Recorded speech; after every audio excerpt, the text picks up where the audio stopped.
কুমিল্লার চান্দিনার মাধাইয়া বাজারে ভয়াবহ অগ্নিকাণ্ডের ঘটনা ঘটেছে। এ ঘটনায় প্রায় শতাধিক দোকান পুড়ে ছাই হয়ে গেছে। রোববার রাত 11:30টার দিকে এ ঘটনা ঘটে। ফায়ার সার্ভিস ও সিভিল ডিফেন্সের ৬টি ইউনিট ঘটনাস্থলে পৌঁছে প্রায় ৩ ঘণ্টা চেষ্টা চালিয়ে আগুন নিয়ন্ত্রণে আনে। খবর পেয়ে ফায়ার সার্ভিসের চান্দিনা স্টেশনের ২ ইউনিট দ্রুত ঘটনাস্থলে পৌঁছে আগুন নিয়ন্ত্রণের চেষ্টা করে। পরে অবস্থা বেগতিক দেখে দাউদকান্দি স্টেশন থেকে ২ ইউনিট যুক্ত হয়। পরে কুমিল্লা স্টেশন থেকে আরও ২টি ইউনিট ঘটনাস্থলে পৌঁছে রাত ২:৩০টার দিকে আগুন নিয়ন্ত্রণে আনে।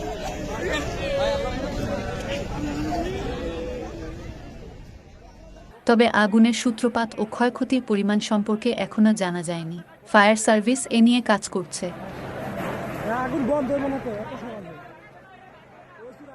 ব্যবসায়ী আলমগীর হোসেন জানান, এখানে বিভিন্ন রকমের ছোট বড় দোকান ছিল। পুড়ে গেছে শতাধিক দোকান। এতে কয়েক কোটি টাকার ক্ষতি হয়েছে। দোকানের সবকিছু চোখের সামনে পুড়ে গেছে।